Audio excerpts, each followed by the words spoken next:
En México, miles de personas están privadas de su libertad sin haber recibido una sentencia. No han sido declaradas culpables, pero tampoco tratadas como inocentes. Están en un limbo legal donde el tiempo no avanza igual.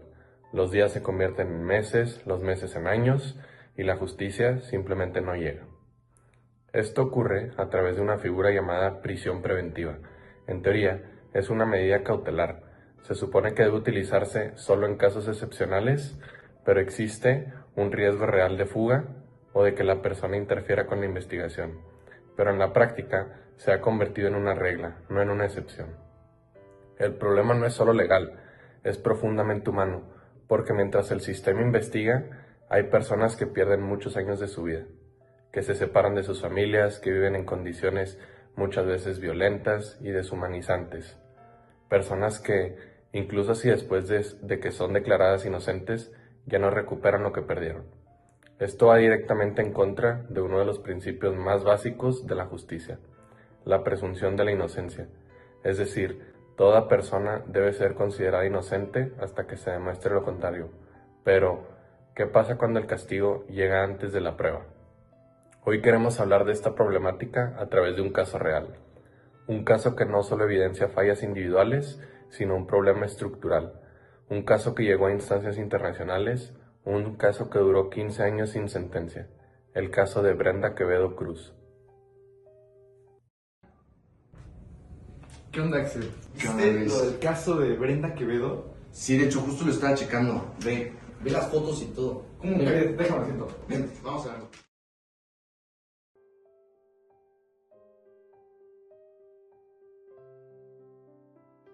Sí, fue en la Ciudad de México. Fue en 2005. Fue de que se desapareció Hugo Alberto Wallace. Ajá. Su madre lo anunció como secuestro. 2 años después, detuvieron a Brenda Quevedo en Estados Unidos. ¿Cómo crees? Del otro lado. Imagínate. Aparte, en 2009 la extraditaron a México y la metieron a prisión. Le dieron 15 años en prisión preventiva. 15 Imagínate. años. Y sin sentencia. El Estado nunca pudo probar, pues, su culpabilidad ante un juez, ¿sabes? Fíjate que yo vi en Insta, ¿Ah, lo checaste? sí, lo busqué, A incluso ver. me salió un artículo que dice que durante esos 15 años, y cito, la Comisión Nacional de Derechos Humanos documentó que Brenda sufrió tortura sexual. ¿Dentro del penal? Dentro del penal, Mm. así es. Y en 2020, el grupo de trabajo de la ONU declaró su detención como arbitraria y pedía una liberación inmediata. El artículo 11 de la Declaración Universal garantiza la presunción de inocencia. El artículo 10 garantiza un juicio justo en un plazo razonable. Y el artículo 5 prohíbe la tortura. Los 3 fueron ignorados. Los 3 artículos de derecho, ¿cómo crees? Este caso está muy, muy pesado, la neta. Y el que haya sufrido tortura sexual dentro del penal está muy grave, ¿no crees? Sí, pero también siento que hay que saber quién es ella y sobre todo que ella no tenía los recursos para pagar lo que se necesitaba. O sea, tú dices que se encontraba vulnerable en esa situación. Estaba sola enfrente de un sistema enorme. Oye, pero este punto sí es como un tema de interseccionalidad, ¿no? Enfoque analítico que examina cómo diversas identidades sociales como el género, la raza, clase, sexualidad, etnia o edad interactúan simultáneamente para crear sistemas únicos de opresión, privilegio y discriminación. Justo, y esta parte de la violencia que sufrió es violencia de género en un sistema que no la protegió. En 2006, el Estudio Nacional sobre la Tortura Sexual en México, donde se entrevistaron a 1.280 mujeres privadas de la libertad, se encontró que el 25.62% considera haber sido víctima de tortura sexual durante su detención o traslado. Güey, ¿te acuerdas que estábamos viendo ahorita en clase que por desigualdades económicas o tal, este puede ser un caso que se puede decir que sea similar a eso? Tienes toda la razón. Los datos del estudio El Servicio Profesional de Carrera en la Defensoría Pública en México señalan que hasta el 80% de las personas en prisión no pueden costear una defensa particular y depende de la Defensoría Pública.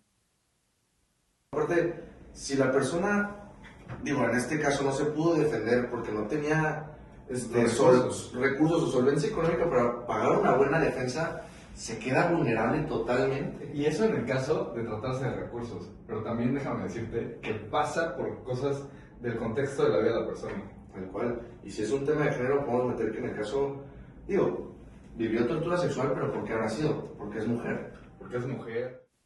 La ONU indica que a nivel nacional, 19.2 millones de mujeres han sido sometidas en algún momento de su vida a algún tipo de intimidación, hostigamiento, acoso o abuso sexual. Es sorprendente. Y déjame regresar tantito al caso porque me hizo mucho ruido lo de los años. En 2005 se hace la denuncia y en 2009 la regresan a México. 4 años más los 15, ¿no? Tal cual. Los 15 años que tuvo fue de prisión preventiva. O sea, no, sin sentencia, ¿sabes? O sea, estuvo culpable, sin comprobarlo porque no, el Estado o el juez no pudo comprobar su culpabilidad. Y estuvo 15 años estando en la cárcel como tal. Y pues bueno, no le dan culpabilidad y aún así no la dejan libre. Es indignante. Es un caso que llegó a la ONU, ¿sabes? Es un caso que se hizo muy importante. Y ahora, en este tipo de aspectos de gente que no puede pagar buenas defensas y tal, ¿cuánta gente no está así? Y cómo teniendo estos ejemplos, que no es el único, pero cómo teniendo estos ejemplos, seguimos sin aprender como sociedad a no repetir estos errores en el sistema, un sistema tan enorme que nada más afecta a personas como Brenda Quevedo. Sí, tal cual, son cosas que la ley y la gente debería ponerle más atención. Bueno, a este tipo de puntos. Y como decías, que no es un tema tabú, que es un tema que se hable que se hable y que aprendamos de eso. Y Brenda salió, pero su caso no está cerrado. Aparte, mientras avanzaba su caso, lentamente, había miles de personas en la misma situación, ¿sabes? Exacto. Ahora, ¿se te ocurre algo que podamos hacer para mejorar esto? Claro que sí. ¿Qué se te ocurre? Es una propuesta simple pero necesaria. Ok. Imagina que la justicia tenga fecha límite.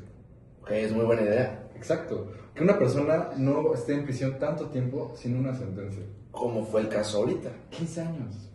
Que cuando el Estado falle, que haya consecuencias reales, ¿no? Para el Estado, así es. Okay. ¿Cómo pueden haber estos casos en los que una persona, por culpa del sistema, esté privada de su libertad? Sí, igual un punto muy importante es, los derechos humanos no son un lujo, o sea, son algo que se debe aplicar para todos por igual. Estoy 100% de acuerdo y siento que va muy de la mano con la propuesta que acabo de mencionar.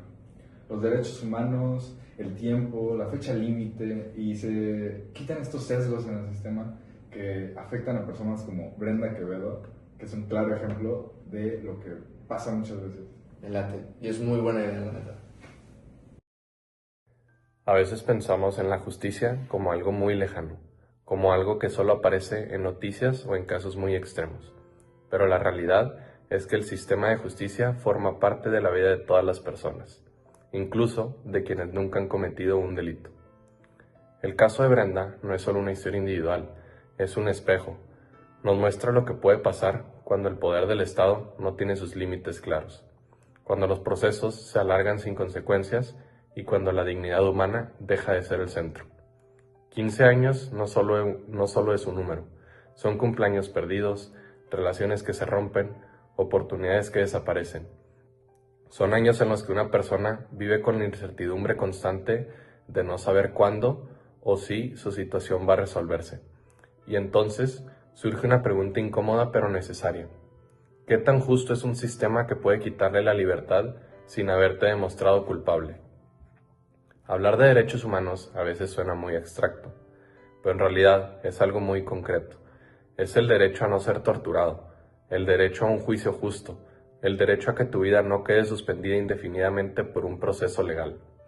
También es importante reconocer que no todas las personas enfrentan este sistema en igualdad de condiciones.